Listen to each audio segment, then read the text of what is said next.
y desplazaron a los mijes a la sierra y a los guaves a la costa. Eh, no llegaron suficientes zapotecos, no pudieron haber llegado el suficiente número de zapotecos como para que ocuparan absolutamente todo el istmo. El istmo es bastante grande, ¿no?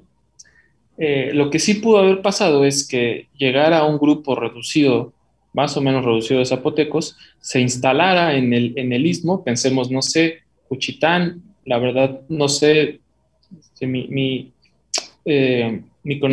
conocimiento sobre historia de Juchitán es Más bien hubo existió el reino de Tehuantepec mucho antes y de ahí una ok, avanzada militar hacia Juchitán, que era como un puesto de vigilancia. ok, perfecto. Entonces, en vez de llamarle Juchitán, vamos a llamarle Tewa, ¿no? Entonces se instalaron algunos zapotecos, vamos a llamarles no a los zapotecos, no al lugar, sino al habla que usaban esos zapotecos, vamos a llamarle el habla X. Después, pues tú ya tienes la respuesta.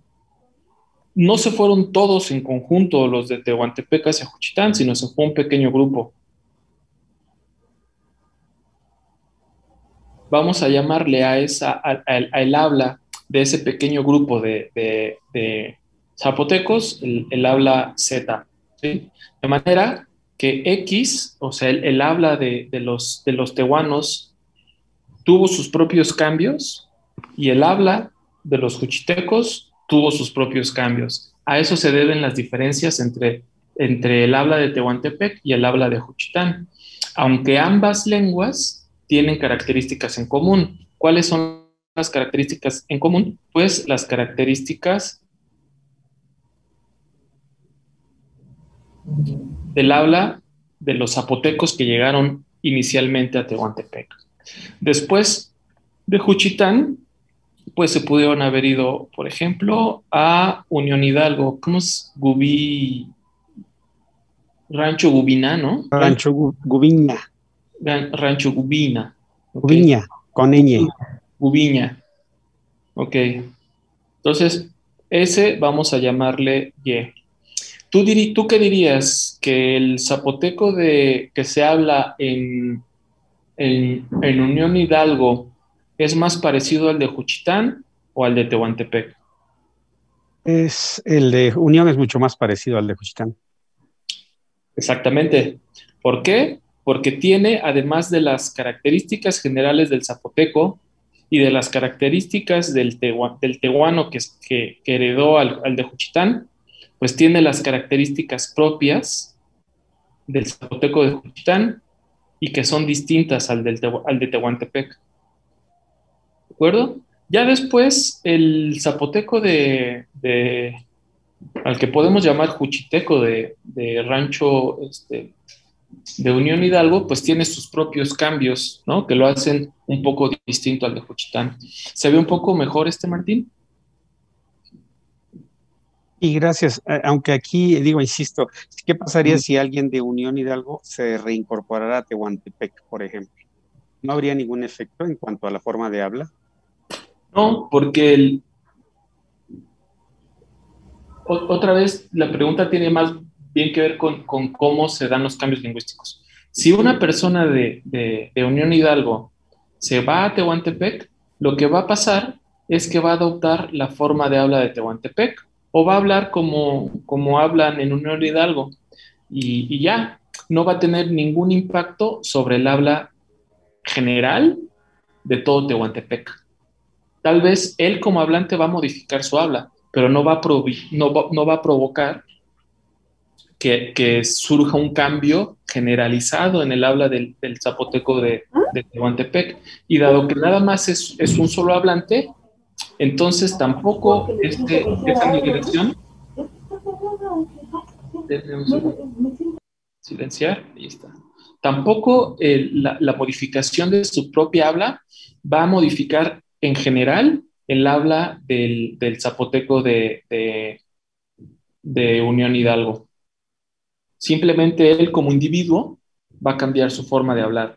pero eso no va a repercutir ni en un cambio generalizado en el dialecto de Tehuantepec, ni un cambio generalizado en el dialecto de Unión Hidalgo. Ok, ¿Sí? gracias. Creo que lo único que hay que agregar es que acuérdense que estos cambios no son momentáneos, sino tienen una profundidad en el tiempo, que se van dando no de la noche a la mañana, sino pasa un tiempo entre un cambio y otro y entre que se consolide ese cambio en una comunidad. Bueno, fíjate, Martín, que algo distinto sería si migra toda la población de hablantes de Unión Hidalgo se va a Tehuantepec. Ahí sí, eso sí repercutiría en un cambio lingüístico de toda la comunidad. Pero si solo se va un individuo, no hay mucha más repercusión que la modificación de el habla o el estilo de habla de un solo individuo. Ok, gracias. No, gracias a ti. Por ejemplo, bueno, de eso te puedo dar un ejemplo, Martín, y es justamente en el zapoteco que yo trabajo de Santiago Xochiapan. Bueno, es un pueblo que se fundó bastante, porque hay documentos históricos como por ahí de 1600. Y lo curioso es que cuando llegó la revolución, en, la revolución lo que hizo fue expulsar a la comunidad de Santiago Xochiapan, pues sí, a que se escondieran. Entonces, el hecho de que no se fuera una persona, sino se fuera pues la mayoría de la comunidad de Santiago Xochiapan a esconderse, generó que en Santiago Xochiapan sí haya cambios entre la lengua que se habla en el pueblo, digamos, de Santiago Xochiapan y la que se habla en algunas comunidades, digamos, que cercanas, porque justamente como no se fue una persona, sino se fue, pues, gran parte de la comunidad, se generó una nueva manera de habla, porque podríamos hablar que se generaron innovaciones a Z. Y está bien interesante, yo todavía no trabajo con detalle este fenómeno, pero es algo bastante reciente y producto de la expulsión de un grupo grande en la época de la revolución y que ya no regresaron al pueblo, sino que ya se quedaron y formaron su propia comunidad pequeñita. Ok, gracias. Uh-huh.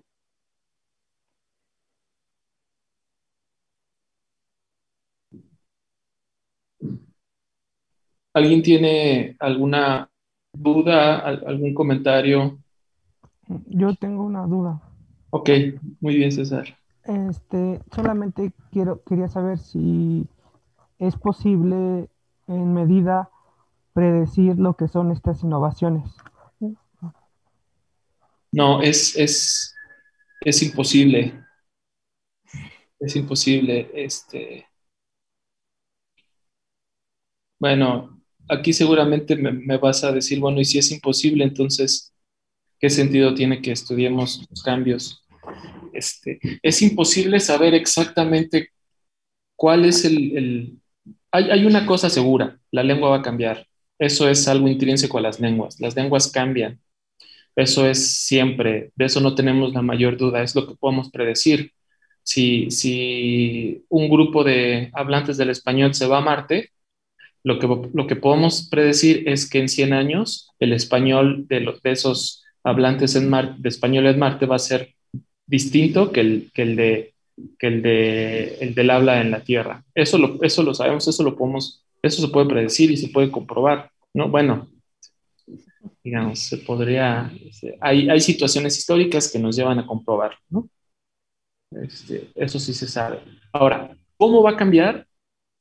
Eso ya está fuera de los alcances de la lingüística histórica. Lo que podemos decir es qué cambios son probables. Podemos decir, pues estos grupos, este grupo de cambios se pueden dar. Ya después, si se dan esos o se dan, eso es otra cosa, ¿no? Si de verdad se dan todo ese grupo de cambios que son posibles, eso ya es otra cosa. Se puede dar uno, se puede dar otro, se pueden dar dos. ¿Se ve más o menos eso? Sí, creo que me refería más a la segunda explicación de los grupos de cambios que pueden darse de una lengua a otra cuando hay ese desplazamiento. Nada más, también hay que recordar que las lenguas no son completamente arbitrarias. Puede que cambien en lo que quieran, pero tampoco, por ejemplo, a lo mejor una lengua que, no sé, que tiene vocales va a dejar de tenerlas. Puede que disminuya sus números, pero no va a dejar de tenerlas. Entonces también los cambios no son así una locura, porque ahí sí ya no los podríamos estudiar. Son cambios que no podemos predecir, pero sí tratamos de ver como por qué ocurre. Y no ocurren así a veces, bueno, a veces ocurren de la nada, pero normalmente están motivados por algo. Ya te voy a mostrar un ejemplo del español, César. Durante los 50, 40, más o menos 40, 50, se dio un boom de los estudios de cambio en el español, bueno, en las lenguas, pues como el inglés, el español, lenguas mayoritarias, ¿no? Estos estudios fueron motivados por un, un, eh, un trabajo de William Labov, de Van Reich y de Herzog, ¿no? Vamos a llamarles así. ¿Qué decían estos tres? Pues que todos los cambios lingüísticos comienzan con una etapa de variación. Entonces, un montón de lingüistas dijeron, pues entonces vamos a estudiar la variación para poder entonces entender los cambios y poder predecir los cambios. Lo que ahora es variación, entonces después tendrá que ser cambio, pensando que se podría predecir el cambio.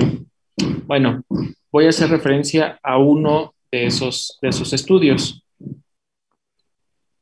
Eh, en estos mismos años, en la Ciudad de México, había una tendencia bastante clara a cambiar las R's, R, como en la palabra perro, como en la palabra mar, las vibrantes en general, como en la palabra corro, por una, vamos a llamarle así, fricativa o una aproximante, ¿sí? Entonces era común escuchar, por ejemplo, para la palabra perro, que se pronunciara como perro, o para la palabra mar, que se pronunciara mar.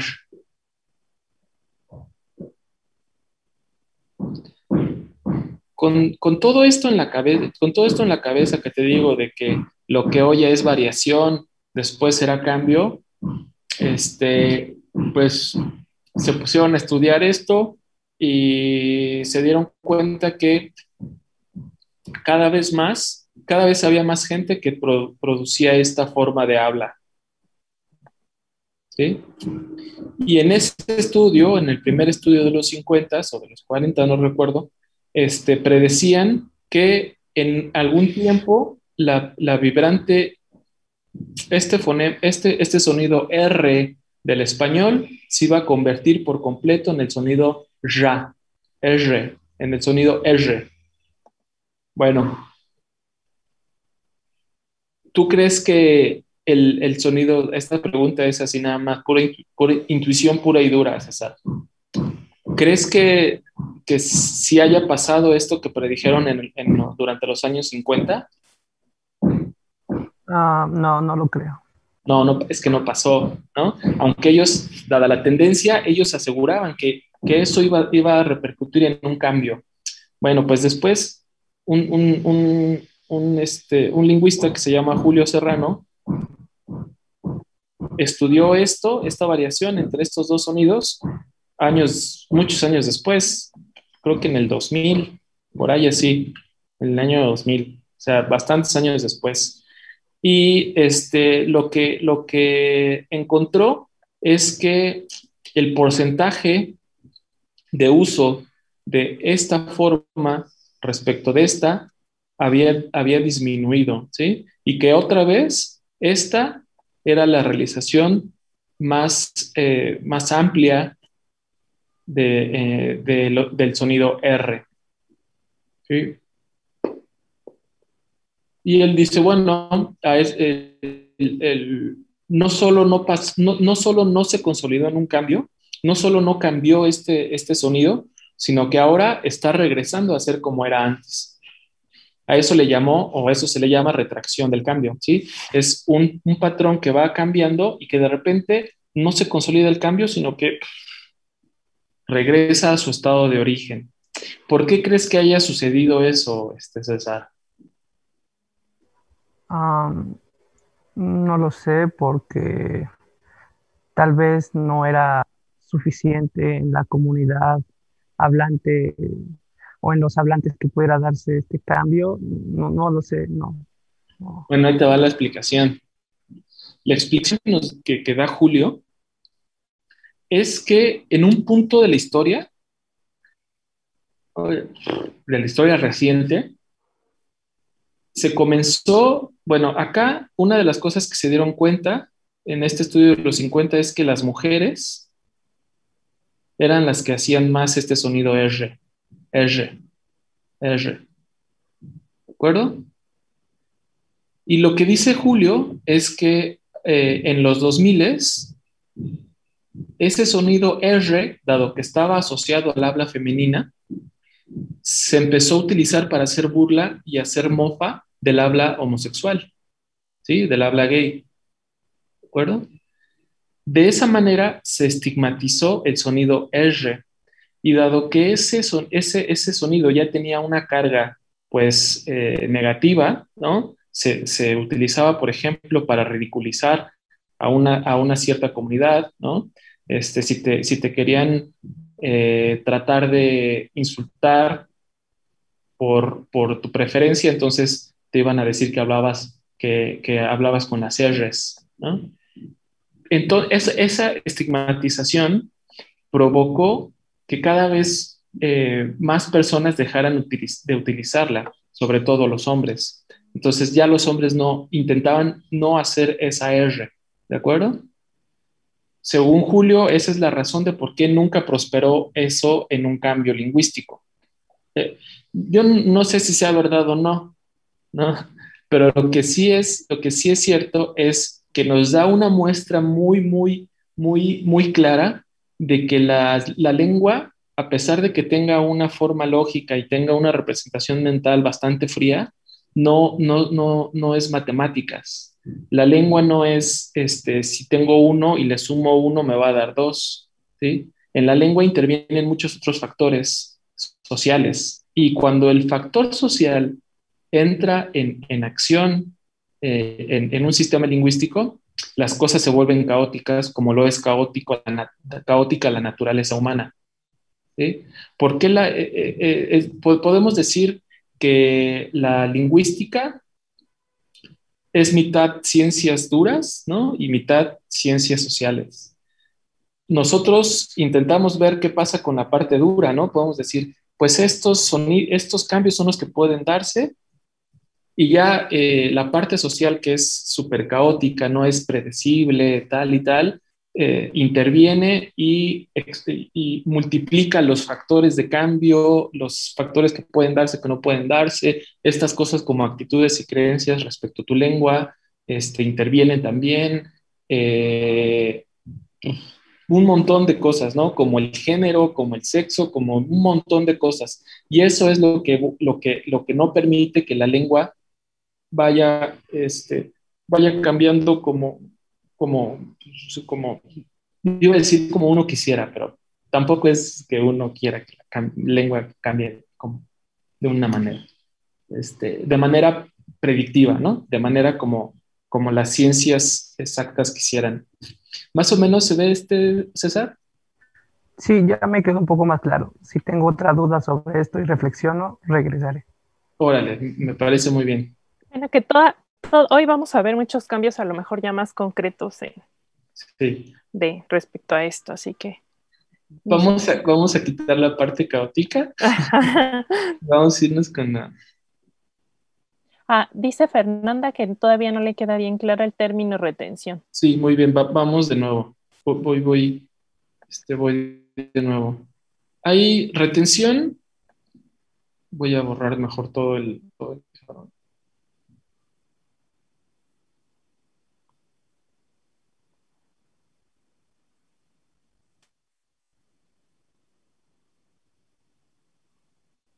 Listo, dijimos que tenemos un grupo de habla hipotético llamado X. Pensemos que un grupo pequeño de esta comunidad de habla sale, se separa del grupo y constituye su propio grupo Y. ¿Sí? Pensemos después que ese grupo Y se parte en dos. Unos se van para acá y se hacen y constituyen un grupo de hablas Z, y otros se van para acá y constituyen un grupo de habla W. ¿Sí? Hay características. Bueno, cada X, Y, Z y W van a seguir sus propios patrones de cambio, ¿no? Y una vez que se separan de los grupos, entonces ya siguen sus propios patrones de cambio. Las características que existen en Y, dado que es la comunidad de habla primigenia, se van a encontrar en Y también se van a encontrar en Z y se van a encontrar en W. Esas son las retenciones, son las características que comparte todo este grupo de 1, 2, de 4 miembros. Esas son las retenciones. En contraposición a las retenciones, tenemos algo que se conoce como innovaciones compartidas. ¿Cuáles son las innovaciones compartidas? Bueno, X va a tener sus propios patrones de cambio y van a seguir. Y va a tener sus propios patrones de cambio. Y los patrones de cambio que existan en la comunidad Y se van a heredar a la comunidad Z y se van a heredar a la comunidad W, dado que Z y W se desprendieron de Y. ¿De acuerdo? Esos van a ser innovaciones compartidas. Las innovaciones que tenga Y se van a compartir con Z y con W porque Z y W salieron de Y. Más o menos se ve, Fernanda, la diferencia. Sí. Vientos. Perfecto. Bueno, dudas, comentarios, por favor hagan las que sean necesarias porque sobre estos conceptos es que vamos a basar lo que viene.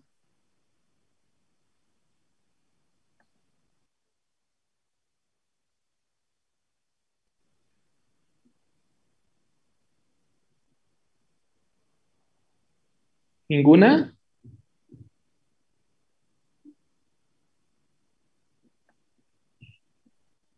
Sí, no, sí tengo. Por ahorita no. Bueno, ahí alguien dijo sí. Sí, yo sí tengo. Okay. ¿En qué área de estudio se desarrollan estos conceptos? ¿Es lingüística histórica? ¿Es dialectología? ¿Es sociolingüística? ¿O las tres? Sí. En las tres. Con mucho más énfasis en la lingüística histórica.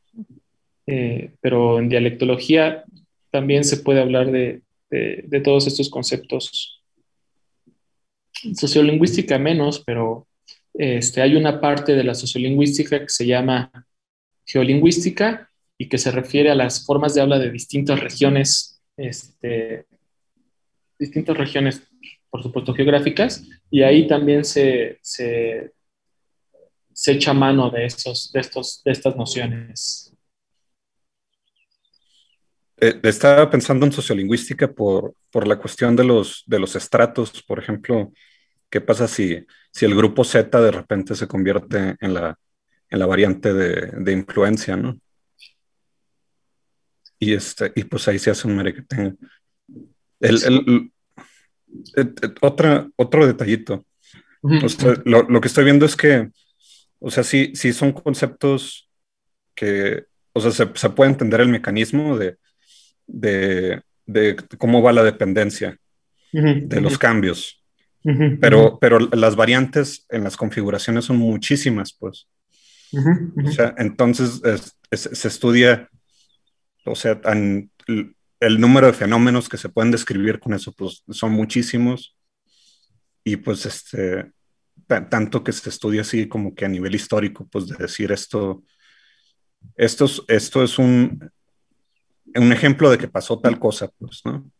Pero una configuración de muchísimas que pueden suceder, ¿no? Entonces, no sé cómo se estudia esto, pues se estudia, nosotros lo vamos a estudiar históricamente, pues, como qué fue lo que pasó en la familia Zapotecano. Lo que vamos a hacer es estudiarlo, sí, históricamente, y lo que vamos a ver son pues las hipótesis más consolidadas, ¿no? Las hipótesis que tienen mayor aceptación. Eh, Tienen problemas también porque, como bien lo dices, la familia zapoteca es muy grande. Voy a decir algo no en términos despectivos, sino en buenos términos, ¿no? La familia zapoteca es un infierno, ¿sí? Pero es un infierno bonito, ¿no? Las relaciones que existen entre las lenguas zapotecas son complicadísimas. Entonces, nosotros podemos sacar generalizaciones o hipótesis generales o ideas generales y después irlas comprobando poco a poco y ver si sí aplica para todo un grupo o no, si hay que reformularlas, si hay que buscar por otro lado. Otra cosa que también complejiza las cosas y que tú también lo dices es que la lengua no nada más es sonidos, la lengua no nada más es palabras, la lengua no nada más es orden, ¿no? Orden de las palabras, sino la lengua es todo eso y más, ¿no? Y entonces habrá rasgos de sonidos que nos sirvan mejor que los rasgos sintácticos, ¿no? Y, digamos, lo que uno apostaría es a que tuviéramos la mayor cantidad de rasgos posibles y que fueran diversos, pero no siempre se puede, ¿no?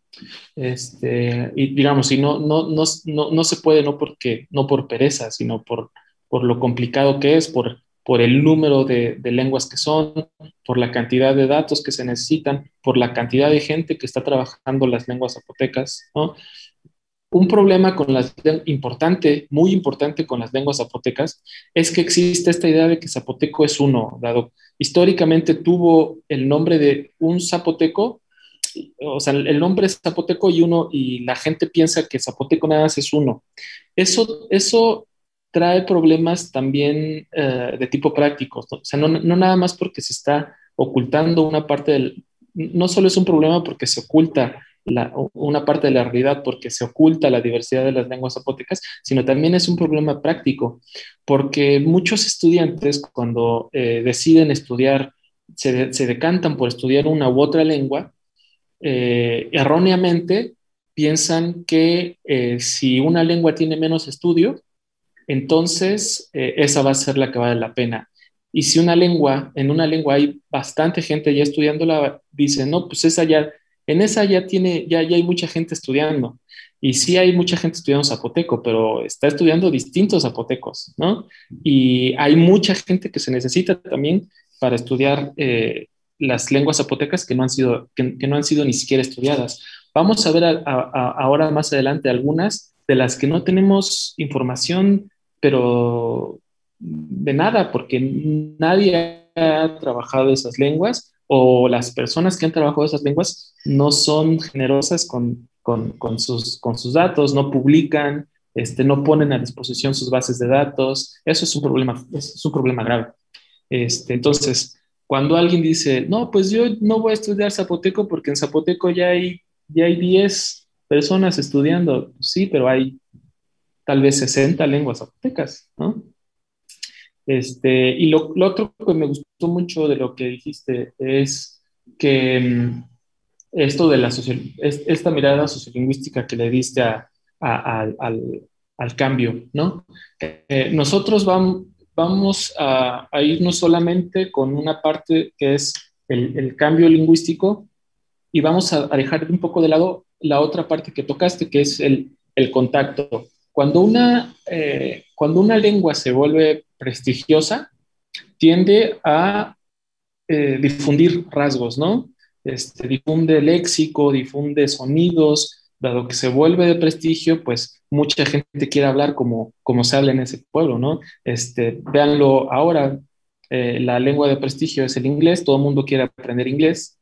Una lengua que no es de prestigio es, por ejemplo, el purépecha. Nadie paga una inscripción de 20,000 pesos para aprender purépecha, ¿no? Y es por el prestigio socioeconómico que tiene la lengua. Yo no estoy diciendo que esté bien o que esté mal, simplemente estoy diciendo que no existen, por ejemplo, escuelas dedicadas exclusivamente a la enseñanza del purépecha y que cobren las cantidades que se cobran en las escuelas de inglés, ¿no?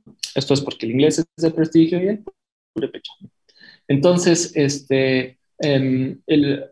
vamos a dejar de lado un poco el tema del contacto y nos vamos a centrar en los cambios, digamos, consolidados, que no vamos a estudiar mucho contacto, pero sí es súper interesante. Y si te interesa el zapoteco, si te interesa el contacto y te interesa también el zapoteco, pues te aconsejo que te